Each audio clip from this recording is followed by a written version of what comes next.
We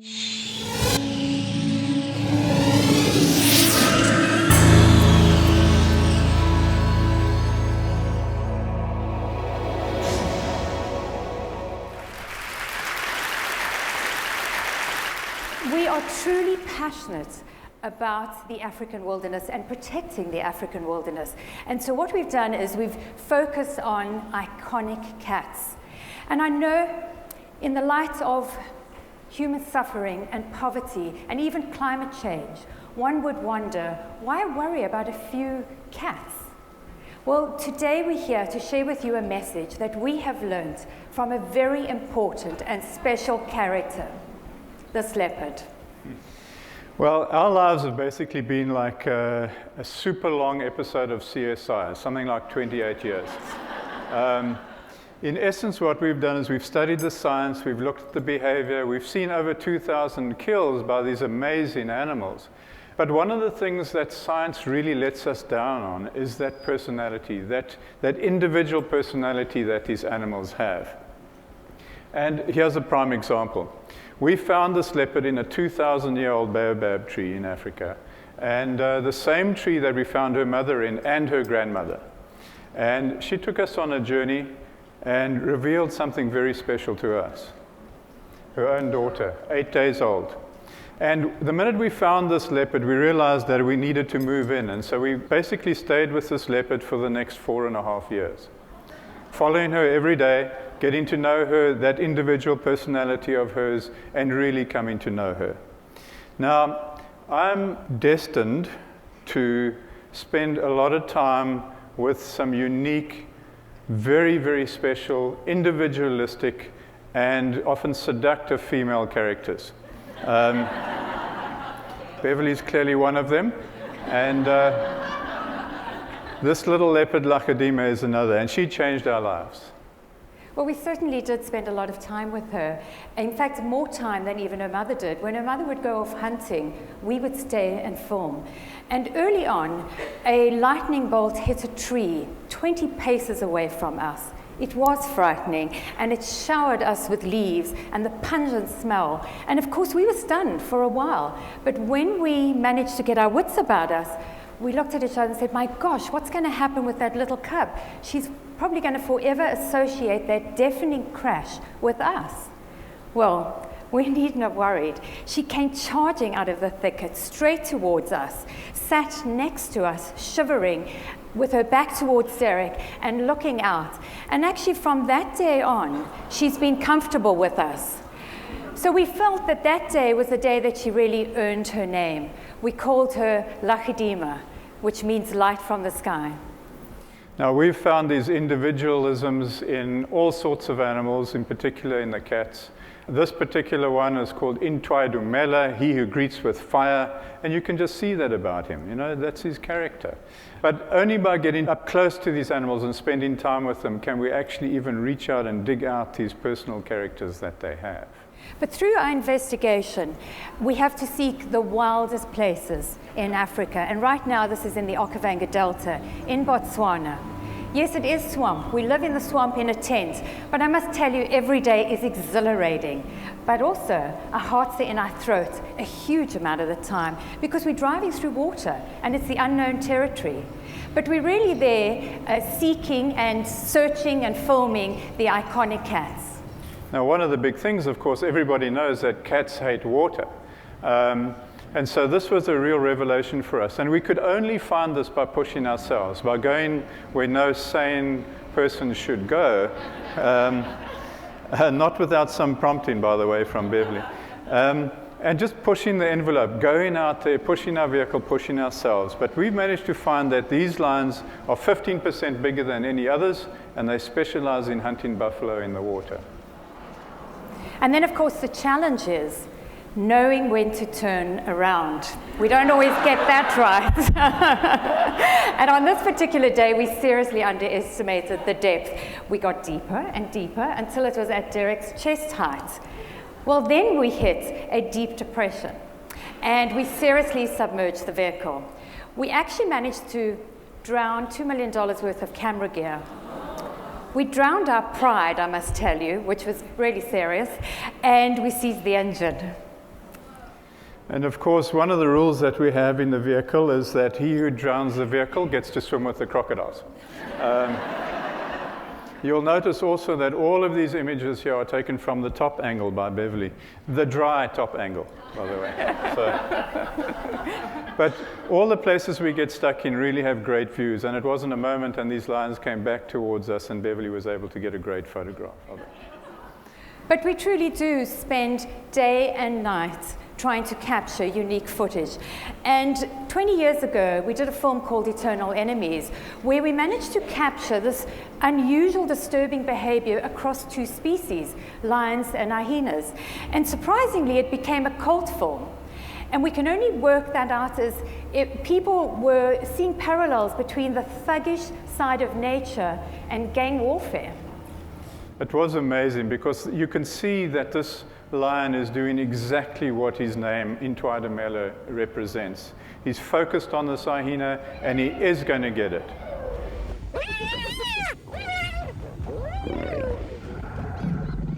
But that's, I think, what this is all about, is that these individuals have these personalities and characters.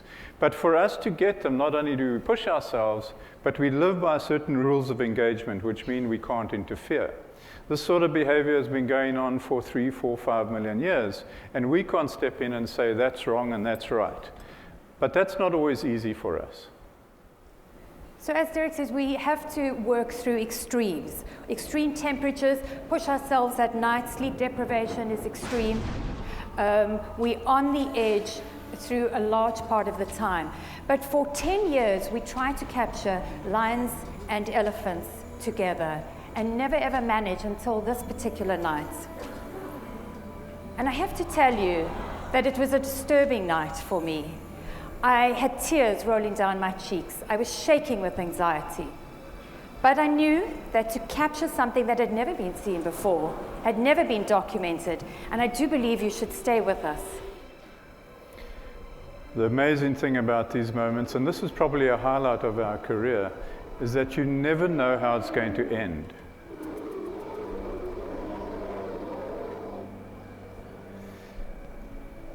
Many people believe, in fact, that death begins in the eyes, not in the heart, not in the lungs. And that's when people give up hope, or when any life form gives up hope. And you can see the start of it here. This elephant, against overwhelming odds, simply gives up hope.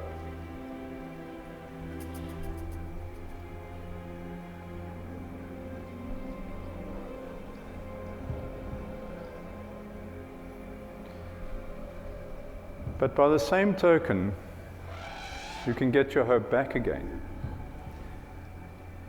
So just when you think it's all over, there's something else happens. Some spark gets into you. Some sort of will to fight. That iron will that we all have, that this elephant has, that conservation has, that big cats have, everything has that will to survive, to fight, to push through that mental barrier and to keep going. And for us, in many ways, this elephant has become a symbol of inspiration for us, a symbol of that hope as we go forward in our work.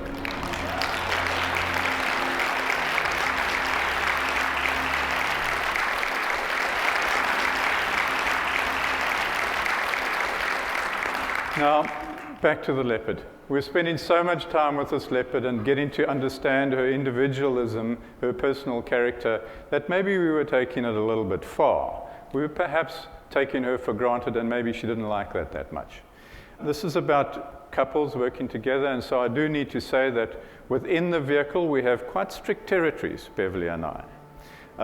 Beverly sits on the one side where all her camera gear is, and I'm on the other side where my space is. These are precious to us, these divides. But when this little cub saw that I had vacated my seat and climbed to the back to get some camera gear, she came in like a curious cat to come and investigate. It was phenomenal, and we felt grateful that she trusted us to that extent. But at the same time, we were concerned that if she created this as a habit and jumped into somebody else's car, it might not turn out the same way. She might get shot for that. So we knew we had to react quickly. And the only way we thought we could is, without scaring her, is to try and simulate a growl like her mother would make, a hiss and a sound. So Dereck turned on the heater fan in the car. Very innovative. It was the only way for me to save the marriage because Beverly felt she's been replaced, you see. But really and truly, this was how this little leopard was displaying her individual personality. But nothing prepared us for what happened next in our relationship with her when she started hunting. And on this first hunt, we truly were excited. It was like watching a graduation ceremony. We felt like we were surrogate parents. And of course, we knew now that she was going to survive. But only when we saw the tiny baby baboon clinging to the mother's fur did we realize that something very unique was taking place here with Lachudema. And of course, the baby baboon was so innocent, it didn't turn and run. So what we watched over the next couple of hours was very unique. It was absolutely amazing when she picked it up to safety, protecting it from the hyena. And over the next 5 hours, she took care of it. We realized that we actually don't know everything and that nature is so unpredictable. We have to be open at all times. Okay, so she was a little bit rough.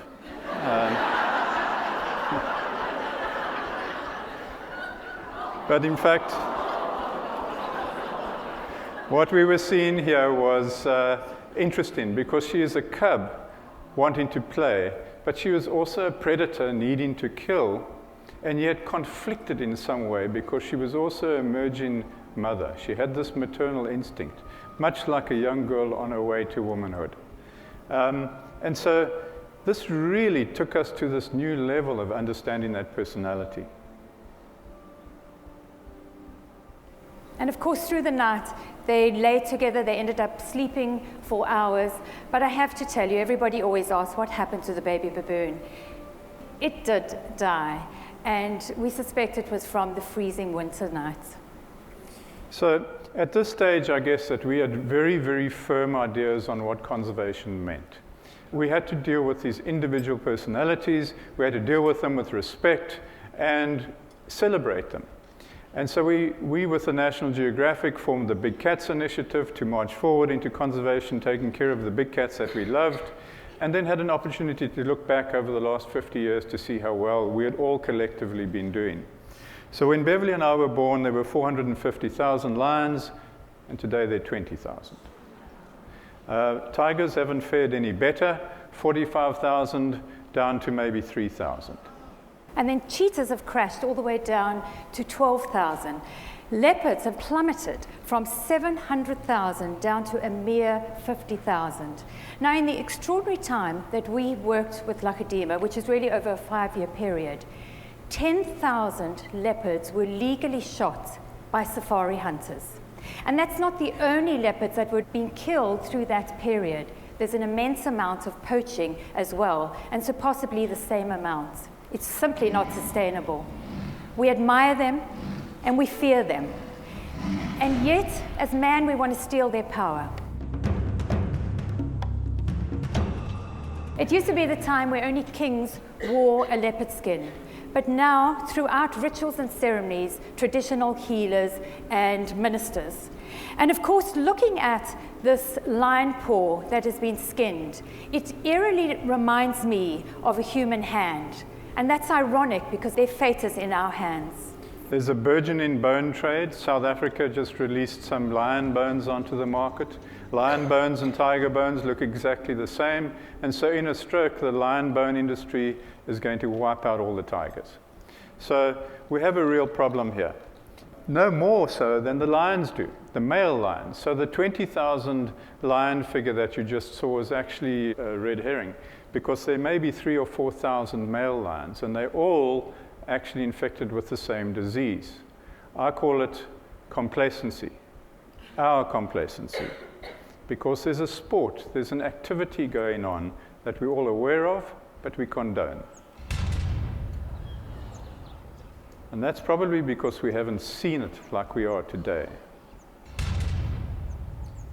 And you have to know that when a male lion is killed, It completely disrupts the whole pride. A new male comes into the area and takes over the pride, and of course, first of all, kills all the cubs, and possibly some of the females that are defending their cubs. So we've estimated that between 20 to 30 lions are killed when one lion is hanging on a wall somewhere in a far-off place. So what our investigations have shown is that these lions are essential. They're essential to the habitat. If they disappear, whole ecosystems in Africa disappear. There's an $80 billion a year ecotourism revenue stream into Africa. So this is not just a concern about lions, it's a concern about communities in Africa as well. If they disappear, all of that goes away. But what I'm more concerned about in many ways is that as we de-link ourselves from nature, as we de-link ourselves spiritually from these animals, we lose hope.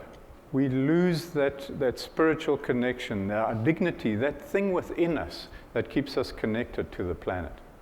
So you have to know, looking into the eyes of lions and leopards right now, it is all about critical awareness. And so what we are doing, in February, we're bringing out a film called The Last Lion. And The Last Lion is exactly what is happening right now. That is the situation we're in, the last lions. That's if we don't take action and do something, these plains will be completely devoid of big cats. And then in turn, everything else will disappear.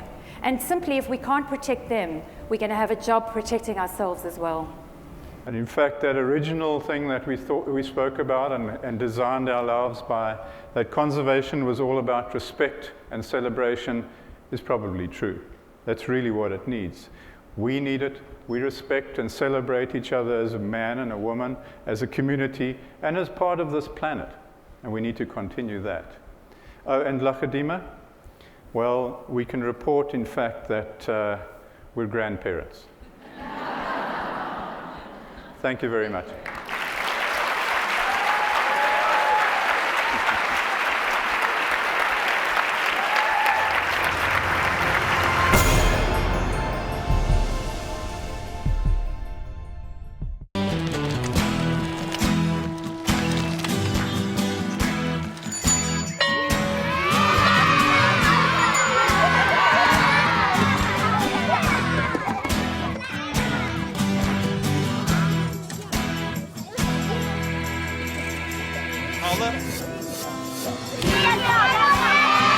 Sharing. That's video on the Human Network. Siska, welcome to the Human Network.